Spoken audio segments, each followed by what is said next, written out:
you. From Perez Hilton's emotional F you to Jennifer Lawrence to Orlando Bloom attempting to knock out Justin Bieber, 2014 was the year that Hollywood turned on itself in a very big way. Some fights were scary while others were downright funny.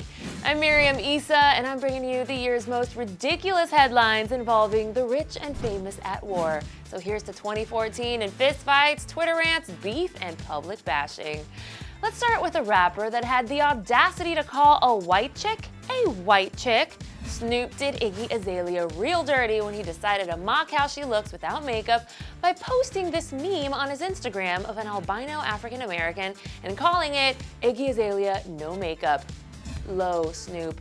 And then he got lower. He posted all sorts of crap about Iggy while she defended herself on Twitter, called him two-faced. She said something about a hotel that almost caught on fire in Canada. I couldn't even keep up. And it culminated in this now viral post by Snoop comparing Iggs to Marlon Wayans and white chicks, basically saying that this white chick looks like a black chick that's trying to look like a white chick. And then somehow T.I. got involved and managed to inspire a temporary truce between the two. Boys and girls, I just got off the phone with my homeboy Tip, the king of Atlanta, and it's officially over. No more bad talk. I apologize. Yeah, I apologize. I'm sorry, I won't do it again. Thank you, T.I.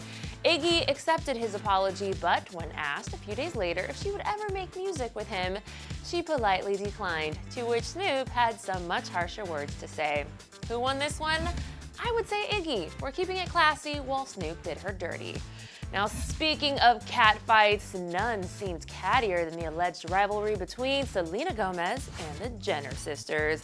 After a weekend at Coachella this past April, Selena seemed to cut off all ties with Kylie and Kendall by unfollowing and deleting all pictures of them together on Instagram. Allegedly, the reason for their falling out was because of the girls' close relationship with Selena's on and off again man boy Justin Bieber. Now, we'll never know what really happened, but it seems like all the beef is now behind everyone.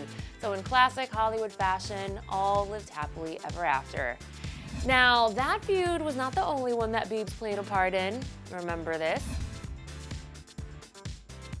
Right. So that was Orlando Bloom allegedly trying to knock out Justin Bieber at a restaurant in Ibiza. Why the bad blood, you ask? They're women, of course.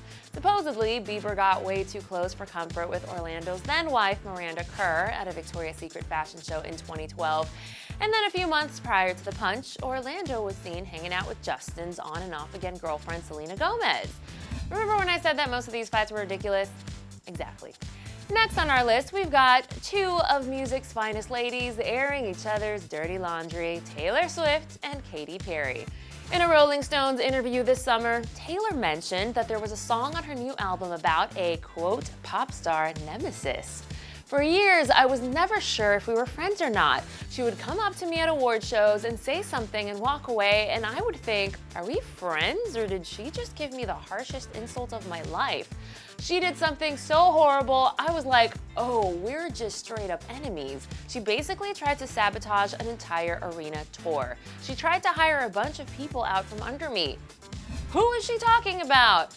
That is an easy answer. While Taylor didn't give a specific name, Katy Perry sent out a tweet hours after the interview hit the web saying, watch out for the Regina George in sheep's clothing.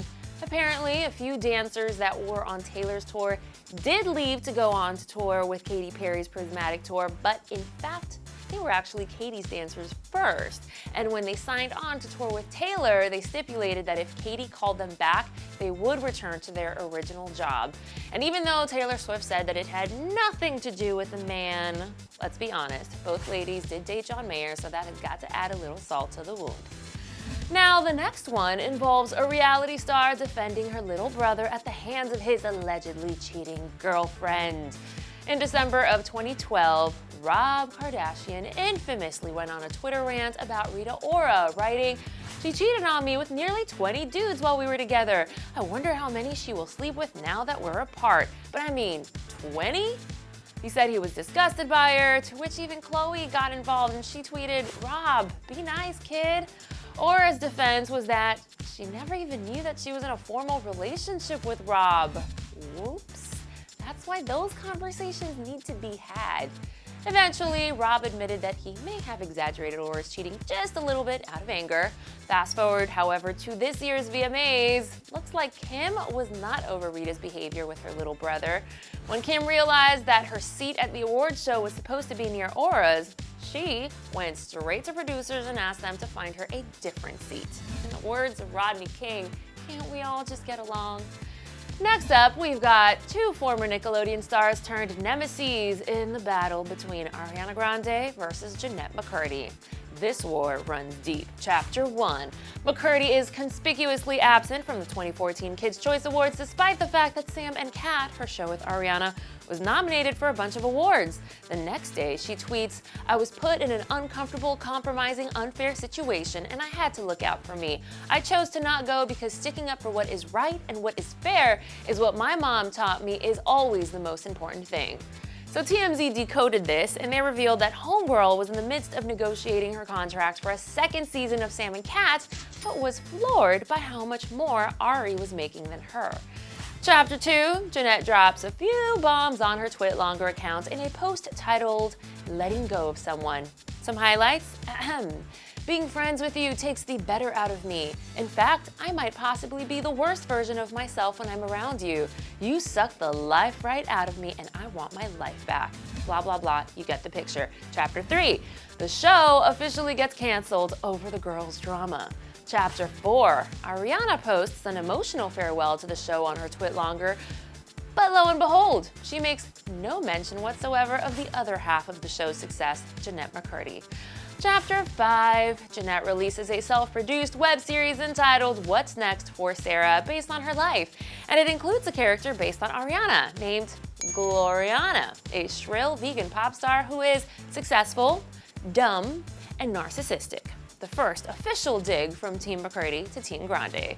Chapter 6, Perez, Hilton, and Jennette tweet about Gloriana and how much she gets around. Chapter 7, someone photoshops this fake tweet to make it look like it's Ari's response to Jennette and Perez's bashing, where she writes, "Sorry, can't see your tweets up here in the charts slaying." Jennette is tricked into sending a real tweet to Ariana. "Sorry, but you clearly could since you responded directly to a conversation you were not tagged in. Hashtag bye forever." Ta-da! And that's the story of how two real-life besties turned into enemies. And last but not least, we have got a ridiculous fight involving naked pictures, America's uncoordinated sweetheart, and I made the wrong decision. And it was so wrong that some people are viewing me and calling me a rapist. Jennifer Lawrence blasted celeb blogger Perez Hilton for posting hacked nude pictures of her. After his initial apology, she said, "He took it down because people got pissed, and that's the only reason why. I just didn't think about it is not an excuse." So Perez fired back with the hostility and emotion that could only be replicated if Amanda Bynes and Shakespeare's Hamlet had a baby. Behold. This video is for Jennifer Lawrence to say and I'm gonna get in trouble for that, but I don't give a That's a lot. That makes me want to take a nap and be spooned with immediately. Anyhow, boom, you just got a rundown of 2014's nastiest feuds, filtered and watered down for your soul's benefit.